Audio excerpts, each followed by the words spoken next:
As a young journalism major, I was struck by Diane's compassion, her thought-provoking questions, and the interesting people she engages with. I'm Esther Chamakili, host reporter at WAMU in Washington, D.C. I chose a career in public media because of Diane Rehm. So I'd like to invite you to join me and support this podcast. Just visit dianerehm.org/donate to make your gift. And thank you.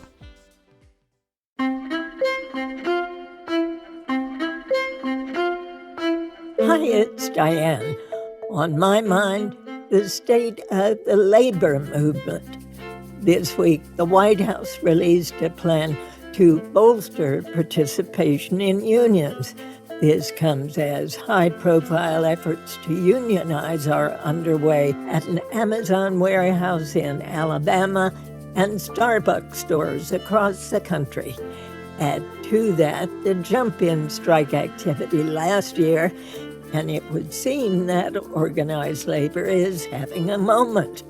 But union membership is at historic lows, and many labor experts say the law is stacked against those trying to organize workers. Stephen Greenhouse reported on labor and workplace issues at the New York Times for 19 years. He's the author of Beaten Down, Worked Up. He joined me to explain the past, present, and future of American labor. Steve, tell me where efforts currently stand to organize and unionize the Amazon warehouse in Alabama. So there's a second election going on at the giant Amazon warehouse in Bessemer, Alabama. So the first election was held last year.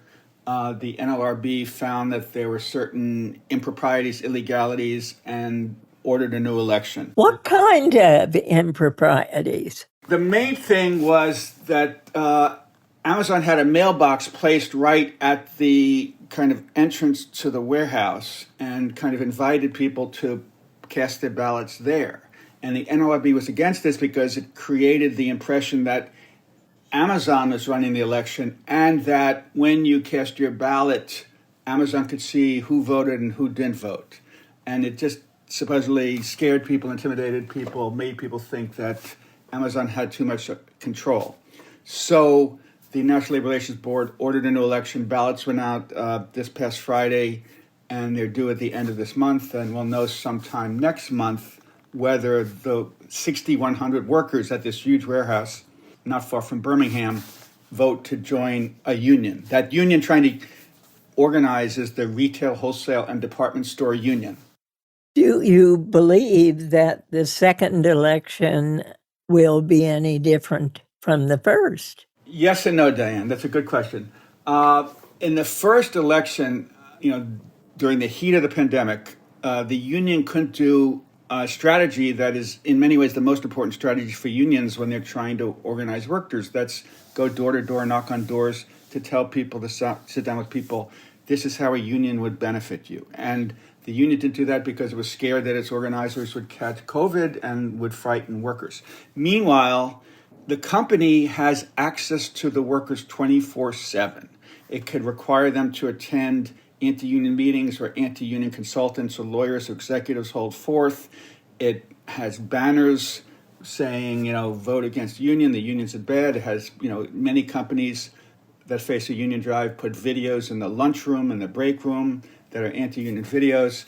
And Amazon did something I'd never heard before. It put anti-union posters literally in the toilet stalls so that you couldn't escape. So on one hand, the company can propagandize, if I may use the word, Diane, 24/7 whenever people at work, but the company also has the right to prohibit union organizers from even setting foot on company property.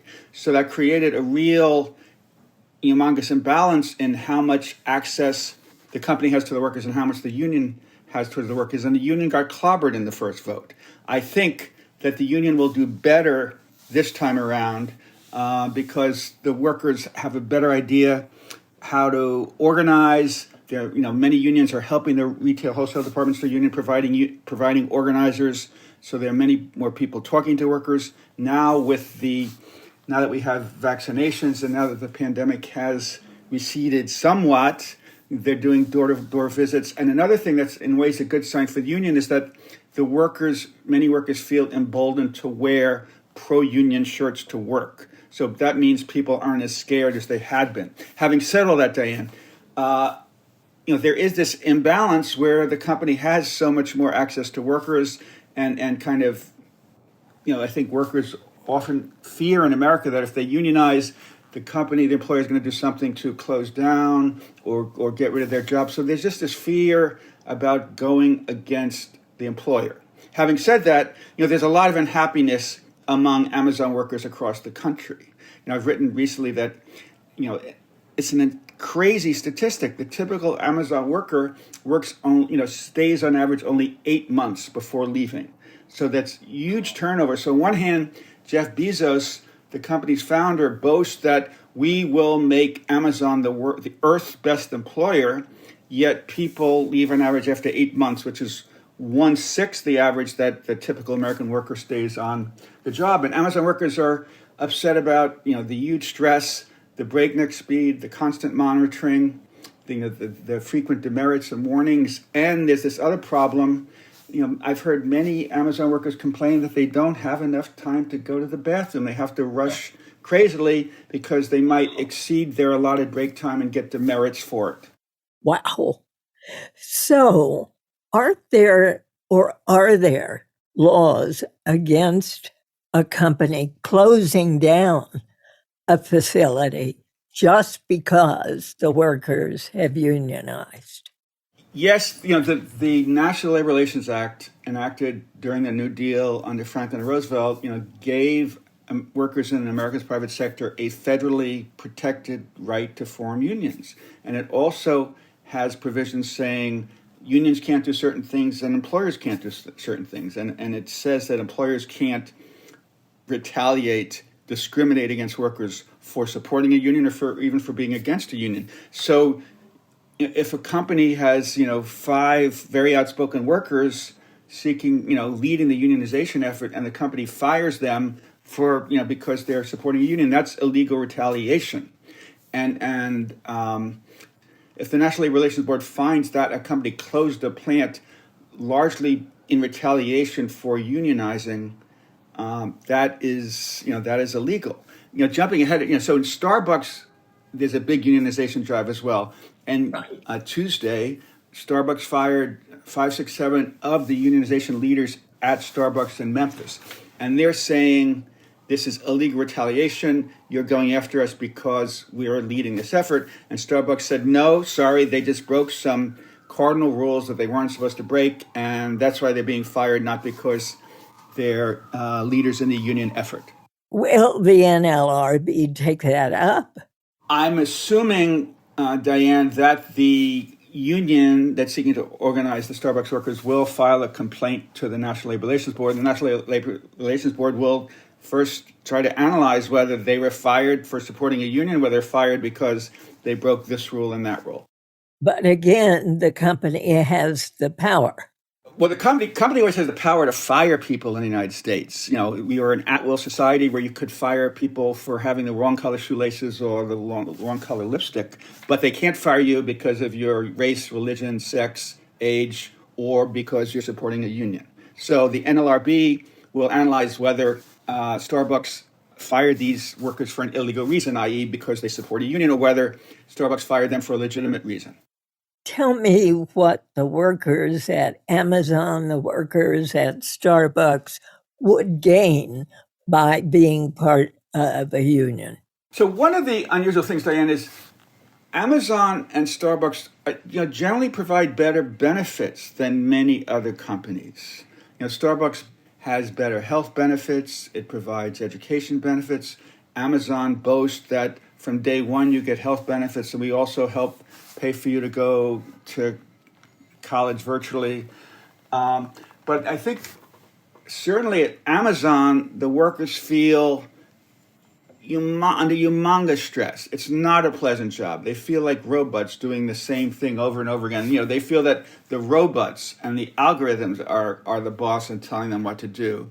So they feel they work so hard that even though Amazon boasts that we're paying you $16 an hour, $18 an hour, they feel that's not nearly enough. And unions often say perhaps the biggest benefit of having a union is you get a voice on the job. It helps create some balance between employees and management, that management, the company, can't push you around as much if workers are speaking not just as individuals but in a collective voice. So I think both at Amazon and Starbucks, the workers feel that they will get a better deal if they have a union. So on Starbucks, Diane, Starbucks has a reputation as a pretty good employer, but during the pandemic, a lot of workers felt they weren't protected enough against COVID. Many workers got sick, and there were huge understaffing problems, which created lots of pressure. But they feel with a union, we will get a better shake. It will help us deal with the understaffing problem. It will help us ensure that bosses can't be total jerks and yell at us and boss us around. And it might, address another big problem at Starbucks is scheduling. Workers feel that their schedules, change week to week, day to day. It's hard to create any normalcy, regularity in their life. Hard to schedule doctor's appointments or schedule a meeting with your kid's teacher. So, that's another very big issue at Starbucks and many other places where workers are interested in unionizing. So you've got Amazon, you've got Starbucks, two huge companies. What about McDonald's? Are their workers unionized? No, and that's a great question. So the Fight for 15, which I'm sure your listeners know about, originally targeted McDonald's, and they call for two things. We want $15 minimum wage, and we want a union. And the Fight for 15 has been incredibly successful now. 11 states, representing nearly half the nation's population, have enacted $15 minimum wages. But, they haven't gotten to first base in getting a union. And I think one reason for that is that, McDonald's has broken into, a gazillion franchisees. So if you unionize, maybe you could just unionize this franchise owner that has 7 restaurants, and this one with 4 restaurants, and this one with 11 restaurants, and good luck getting contracts for all those.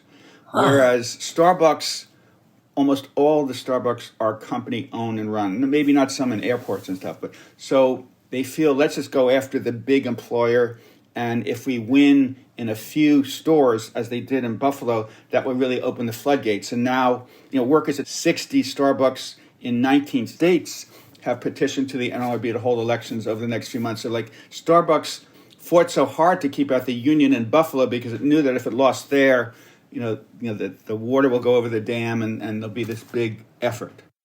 So with Amazon, if Amazon loses this time and the union does move in, what could that mean for other companies around the country? So Amazon has replaced Walmart with the dubious reputation of being the fiercest anti-union company in the country.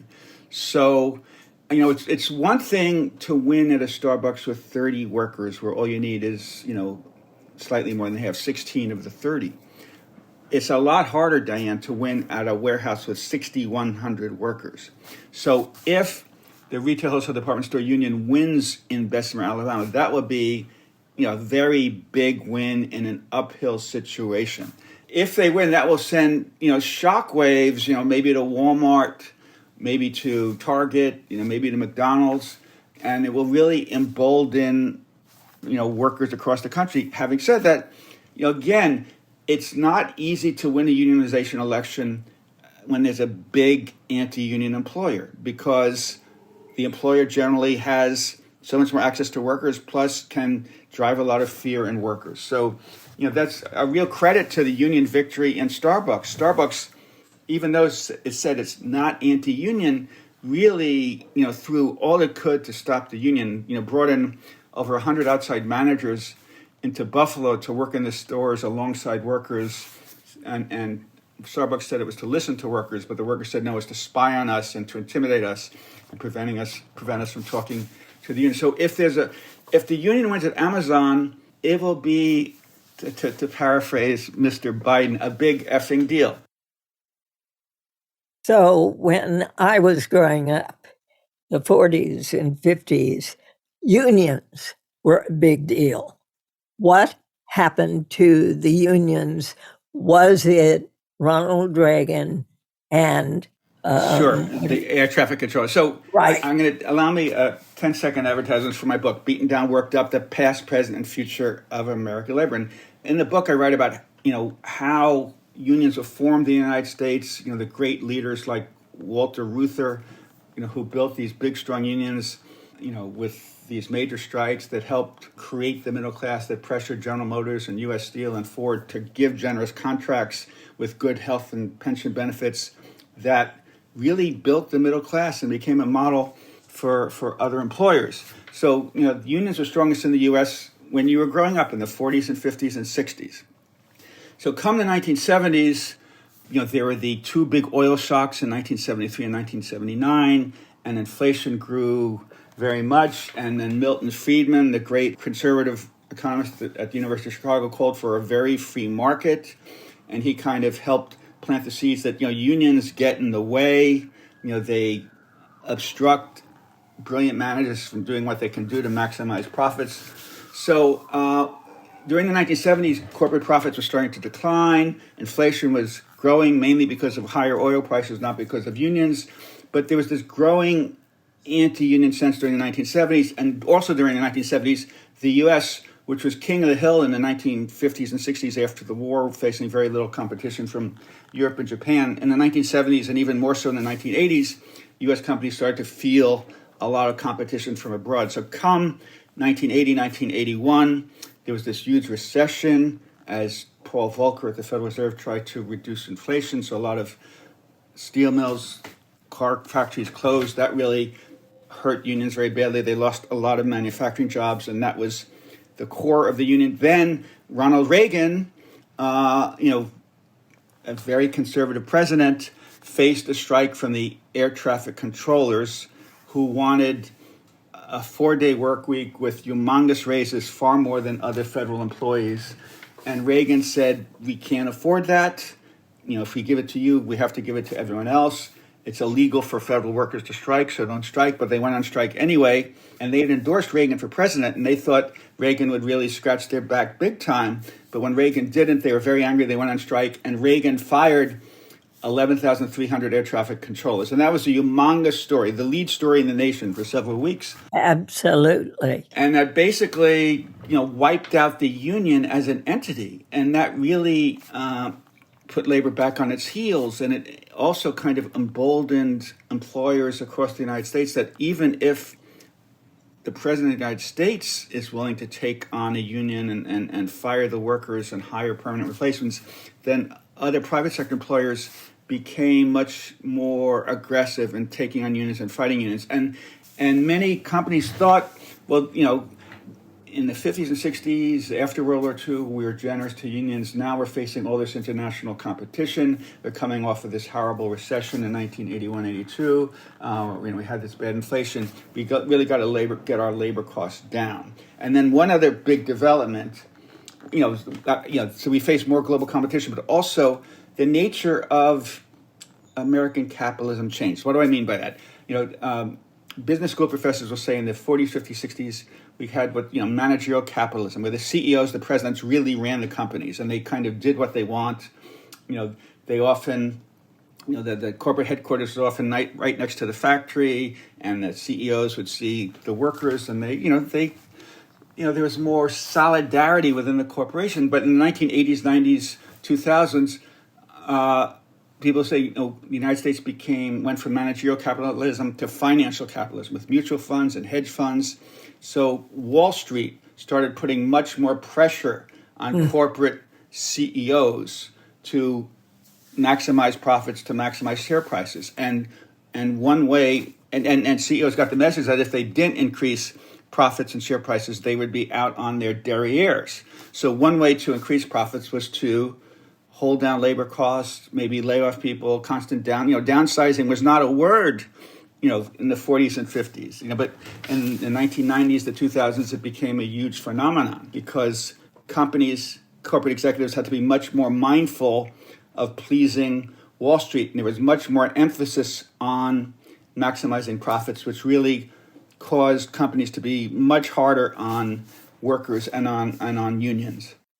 Now, since the COVID virus came along, we've had an awful lot of strikes. We've had an awful lot of resignations.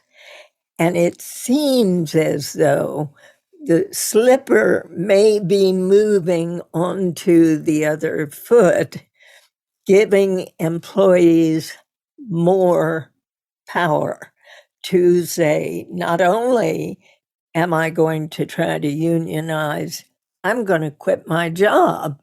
I'm going to look elsewhere for better pay, better conditions. How afraid is Amazon of that? Are there thousands more employees who will take those 62,000 jobs if Amazon goes union?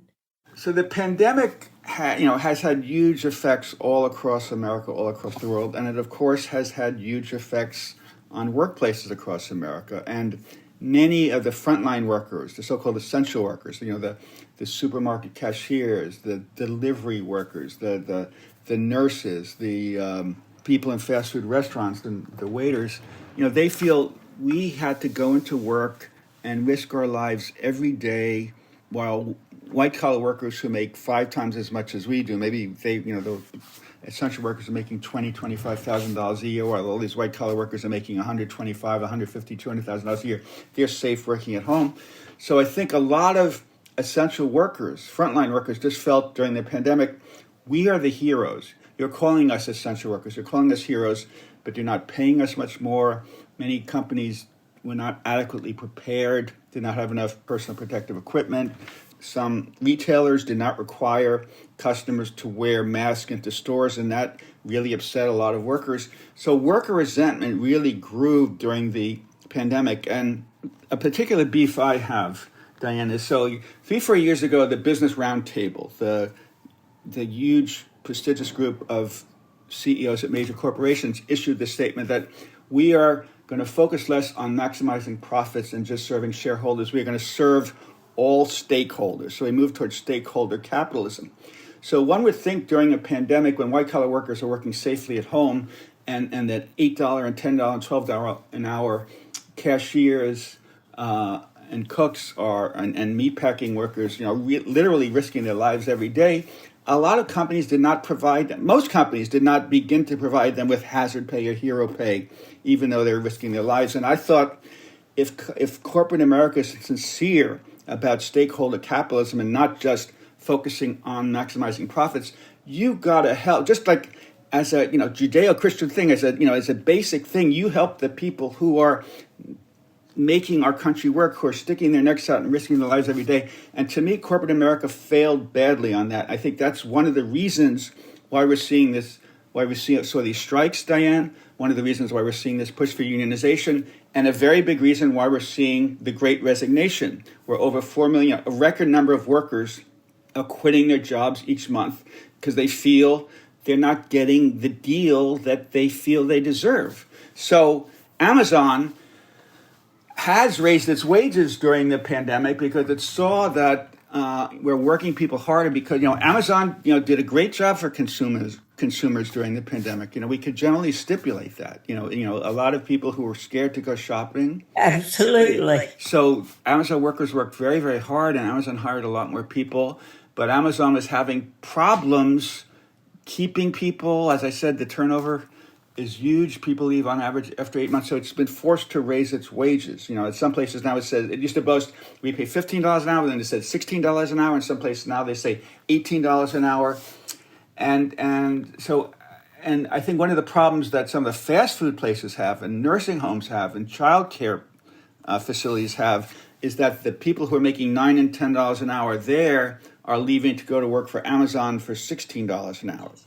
But one of the biggest headaches at Amazon is so many people are leaving because the jobs are so, what word should I use, unpleasant, that Amazon's having a very hard time finding enough people who will work there. And I joked in this piece I wrote the other day saying, Amazon might, have like chewed through, burned out so many millions of workers that it's going to be impossible for them to hire enough people unless they start paying a minimum of $25 or $30 an hour. But in addition to pay, it sounds like the working conditions are going to have to change radically. I've visited many factories and warehouses in my life, and working conditions at Amazon are far, far more stressful than at most places I've encountered. And a study in 2020 found that their serious injury rate, was basically nearly twice as high as that of the rest of the warehouse industry in the United States. So, the hardest thing to do, I imagine, is to tell Amazon, with its gazillions of orders a day, a week, a month, to please slow down, have your algorithm slow down the speed at which people have to move. Instead of having to do 60 a minute or 300 an hour, just do 150 an hour, whatever it is. But I think Amazon thinks that's so key is to maintain the speed. And I think they really fear that if there's a union, the union might be able to exercise leverage to create a more humane environment that will slow things down. And that's the last thing in the world Amazon wants, I believe. What are the odds that the union will win this time? So the New York Times had a very good story about the rerun election, the do-over election. And the general sense is the union will do better, perhaps far better than last time. But usually, the great majority of times when the NLRB orders a rerun election, where the union lost, the union will lose again. And the workers who are leading the unionization effort, very smart, very courageous people. We see them on TV. We see them on Twitter. We see them on Facebook. And they're, you think this is going great, but we don't see what's happening behind the scenes, where Amazon, is buttonholing workers one-on-one, urging them not to vote for the union. And so I think Amazon has a very, very sophisticated anti-union operation. So it's really an uphill battle for a union to win, especially when you're dealing with a humongous place with 6,100 workers. What about workers like teachers? What are their opportunities to strike, and how successful have they been in protesting, being in classrooms with kids unmasked, dealing with kids who don't show up, dealing with parents who are dictating everything they ought to be teaching? What about teachers? So let's go back a few years. So in 2018, there was this huge wave of teacher strikes in several very conservative states called Red for Ed. We saw that in conservative West Virginia. We saw it in conservative Oklahoma. We saw it in very conservative Arizona. And, teachers generally haven't been that militant. But in those states, with their Republican legislatures and Republican governors, the legislatures and governors were cutting taxes for business, cutting taxes on oil drilling and fracking. And lo and behold, the education budgets were being cut or not going up. And teachers are being pressured to pay more for health coverage, and their salaries would be frozen year after year. And they said, this is crazy. Many, teachers in West Virginia left to work in Washington, D.C. or Maryland or Ohio, which paid much better.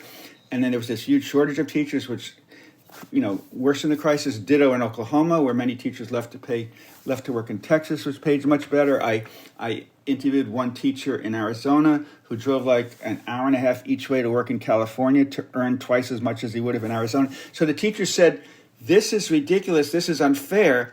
And John Kenneth Galbraith used to talk about unions being a countervailing power against corporate power. Here, in ways, in these three states, Arizona, Oklahoma, West Virginia, the teachers union served as a countervailing power to this austerity that was forced on by Republicans which were being very generous to corporations in cutting corporate taxes and cutting taxes on the rich, but they were in many ways squeezing, or if I may say, screwing teachers and students.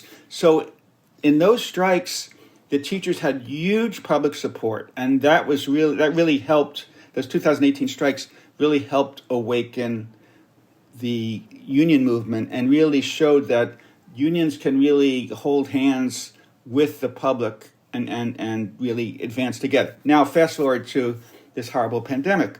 So a lot of teachers, understandably, especially in the beginning of the pandemic, feared that if they continue teaching face-to-face in person, they're going to get sick and die. And I know of some teachers here in New York City who died. A lot of parents also thought we should close the schools, that it's dangerous for the kids. But there are other parents who, especially after 6 months or a year, said, this stinks for my kids. They're learning very little online. This stinks for me. I can't go into the office because my 6-year-old in second grade needs me to sit next to her at the computer. So people understandably grew impatient. Hey, let's go back to in-person learning. And generally teachers were more hesitant than parents at large. And there was this huge tug of war. And some parents got very mad at teachers' unions. In Chicago, we just saw this huge fight between the mayor and the teachers' union. In San Francisco, the mayor condemned the school board and the teachers' union for, she said, dragging their feet on reopening the schools. And generally, there were a lot of tensions. There weren't any strikes about it, although the Chicago Teachers Union threatened to go on strike. It's a very tough. The pandemic, I remember, Randy Weingarten, the head of the American Federation of Teachers, say, the enemy is the pandemic. The enemy isn't the teachers. Now a quick break. When we return, the rest of my conversation with Stephen Greenhouse.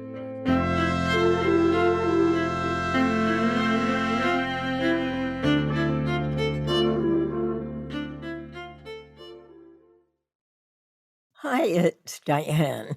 For the March meeting of the Diane Rehm Book Club, I'll host a conversation with author Amy Bloom about her new book, In Love, a memoir of love and loss. It's Friday, March 25th at 1 p.m. Eastern Time. Find out more and register at dianerehm.org/book club. Here's the rest of my conversation with Stephen Greenhouse, author of Beaten Down, Worked Up. He is also a senior fellow at the Century Foundation, a progressive think tank.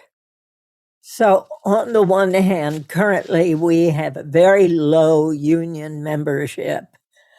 On the other hand, we have a president who says he is in favor of unions. So how is he going to affect, if at all, the way unions are recreated? To my mind, Joe Biden is the most pro-union president in American history. Some people say no, Franklin Delano Roosevelt was. Look at all he did for unions. He enacted the landmark National Labor Relations Act, which created this federally protected right to unionize. He enacted the Fair Labor Standards Act, which created the minimum wage and the 40-hour week. And those are hugely important. But in his speeches, in his rhetoric, you could tell Roosevelt did not love unions. He realized unions play an important role especially during the Depression, to help lift the then very low wages and to help workers band together to stand up to, quote, greedy, unquote, executives. But Biden is a real union enthusiast, and he's really, spoken out kind of in favor of trying to unionize Amazon. When there's a strike at Kellogg's, and Kellogg's threatened to sabotage the strike by using permanent replacement workers. Biden, in an unusual move, basically say, please, don't do that. That's bad. That's undercutting the workers. And so Biden, in his rhetoric, has been very pro-union. He's tried to push through a bill called the Protecting the Right to Organize Act, the PRO Act, which would be by far the most pro-worker legislation since the New Deal, since 1935. But guess what? You know the answer. It was blocked by a filibuster. You can't get the 60 votes. And, President Lyndon Baines Johnson, President Jimmy Carter, President Bill Clinton, President Barack Obama, those four Democrats, and now Joe Biden is the fifth. They've all tried to enact legislation that would make it to unionize, and all 5 times Republican filibusters prevented that from happening. So, but what about Democrats? Democrats haven't always supported Biden. So there have been a few Democrats that were on the fence about the Protecting Right to Organize Act. But, even so, you need 8 or 10 Republicans to get to 60, right? You need 10 Republicans to get to 60. So it's very, very hard. So Biden, he set up this White House Task Force on Worker Organizing and Empowerment that issued its first report this past Monday. And it has all these, it really tries to harness the federal government as much as possible to encourage union organizing, to encourage, federal workers to unionize, to allow union organizers onto federal property, to organize, say, supermarkets on military bases or grocery stores in national parks. It encourages unionization among federal contractors. So he's trying, but it's very hard, partly because he can't get any pro-union legislation through Congress, and partly because, as I said, the playing field is tilted very badly against unions when they seek to unionize an anti-union company. So if you try to unionize Walmart, if you try to unionize Target, if you try to unionize Amazon, it's really, really hard because the employers have such a strong message, and it's kind of intimidating very often. Plus, they have much more access to the workers. And as unions have grown smaller, they just don't have the financial resources they used to organize also, and that's a problem. So is this a make or break moment for unions in general? Good question. I mean, unions have grown weaker decade by decade since the 1980s. In the 1980s, basically 25% of workers were in unions. Now we're down to basically 10% in unions. And in the 1950s, 1 in 3 workers were in unions. And in the 1980s, 1 in 4. Now we're down to 1 in 10. And in the private sector, just 1 in 16. So unions have grown weaker. And the decline of unions and worker power help explain why income inequality in the United States is the worst in a century, why until recently wages were stagnant, until recently with the huge amount of leverage workers have gotten because of the labor shortage during the pandemic. But for 40, 50 year wages were basically stagnant for the typical worker. And another factor is that as unions have grown weaker, just the voice of workers is much weaker in government. One thing that I explain in my book is, so take a high minimum wage, or, we are the only wealthy nation in the world without a law guaranteeing all workers paid parental leave. We're the only wealthy nation in the world without a law guaranteeing paid sick days for all workers. We're the only wealthy nation in the world that doesn't have a law guaranteeing paid vacation for workers.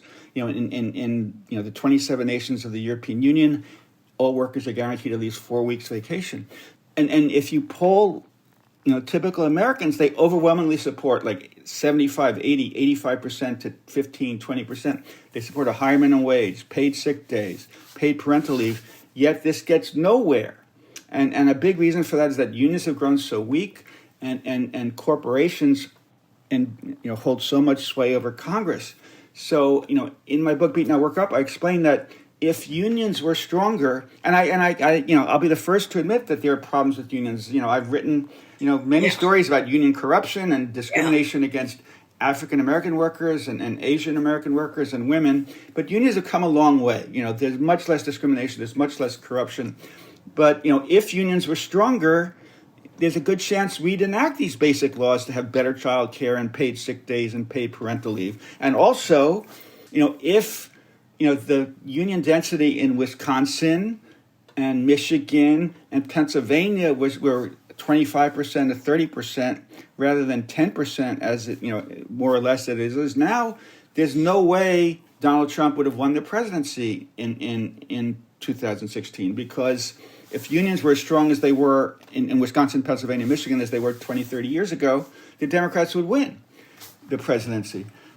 And I think Joe Biden, I think many Democrats get that people like Tom Edsall writing for the New York Times explain, too often under Bill Clinton, there was a focus on a college educated elite, and we weren't paying enough attention to the concerns of typical blue collar Americans. And while Bill Clinton was pushing for the North American Free Trade Act and permanent trade relations with China to open up trade with them, we lost a lot of manufacturing jobs.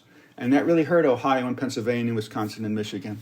And I think Biden and many Democrats get that for the Democrats to win, increase their chances moving forward, they have to, address much more greatly the needs and concerns of blue-collar Americans and not just, the so-called college-educated workers on the coast. We talked about the strength of the corporations and the extent to which many have gone to quash the labor movement. But as you have fleetingly referred to, unions don't have such a great reputation going all the way back. So many may feel, why should I join a union? It's a bad organization. So in my book, I quote my wonderful late mother, who said that when she was growing up during the Great Depression, and there was this move to unionize, and she said, all these people would say, look what that person has who joined a union. They get better wages, they get health benefits, they have a pension. I want that. I want to join a union. And she said, something has changed.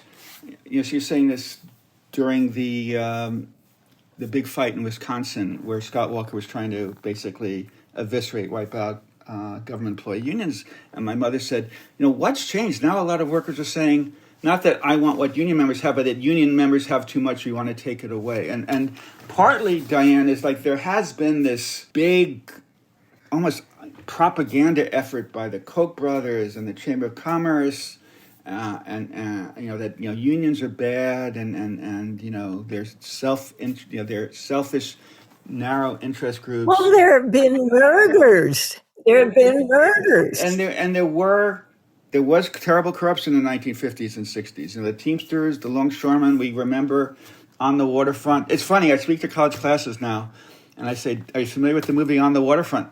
What? So yes, unions, especially in the 50s and 60s, with their racism back then, with their corruption back then. And Jimmy Hoffa. Jimmy Hoffa, absolutely. I could show you my Life magazine with a cover of Jimmy Hoffa right here. But they've come a long way. They're much cleaner. The federal government has done a very good job cleaning up unions. And unions, the president of the AFL-CIO now is a woman. It used to be, there are very few women in prominent places. The president of the Service Employees Union is a woman. The president of the American Federation of Teachers is a woman. The president of the nation's largest union, the National Education Association, is not only a woman, but she's African-American. The head of the American Federation of State, County, and Municipal Employees is African-American. So unions have come a long way. People used to say they were stale, pale, and male. Now, women have much more prominent roles. People of color have much more prominent roles. So, yes, unions made their mistakes. And you look at the Gallup poll of when there was greatest public approval of unions. That was in the early 1950s when unions were, coming up with these really kick-ass contracts that greatly increased wages and were providing health coverage and pensions and enabled people to buy their own homes and buy cars. Then came the horrible corruption scandals in 57 and union popularity dropped. But one thing that's interesting, Diane, is right now, public approval of unions is at its highest level in 56 years, since 1965, according to the 2021 Gallup poll. And I think, so what people ask me, why is that? I say one reason is that, unions are much cleaner. The corruption is largely a thing of the past. The discrimination against women and people of color is largely a thing of the past. And now unions are seen as a very important institution in fighting income inequality. And so many workers, young and old, feel they're not being paid what they deserve. And I think for a lot of young people, and 77% of Americans aged 18 to 34 now approve of unions. That's even higher than the 68%. I think a lot of young people feel that they're not getting paid the amount they should get paid. They finish college, with $50,000, $80,000 in debt, and they feel, how am I going to repay that when I'm making $35,000 a year at my job? So they're groping for ways to improve their lot economically, and I think that's why a lot of people are turning to unions, and that's why we're seeing that not just at Starbucks and Amazon. The Great Art Institute of Chicago, the workers there voted overwhelmingly to unionize. The Whitney Museum, a lot of museum workers are unionizing, and workers at nonprofits are unionizing. I think a lot of these workers felt, we were only being paid $40,000 a year to live in these big, expensive cities, and that doesn't cut it anymore. So people see unions as a tool, weapon, entity, institution to help, win them a better deal at work.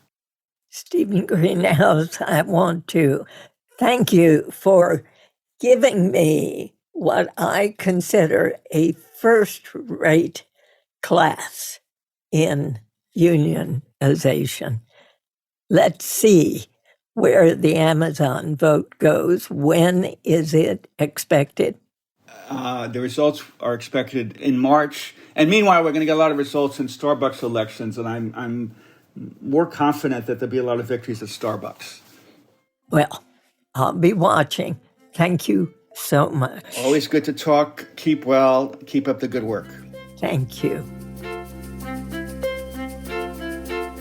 That was Stephen Greenhouse, former New York Times reporter and author of the book Beaten Down, Worked Up, The Past, Present, and Future of American Labor. And that's all for today. We welcome your feedback and suggestions. You can find us on Facebook and Twitter, or send us an email, drpodcast@wamu.org. Our theme music is composed by Jim Brunberg and Ben Landsberg of Wonderly. The show is produced by Allison Brody. Our engineer today is Adrian Danhauser. Thanks to all of you for listening. Be well, stay safe. I'm Diane Rehm.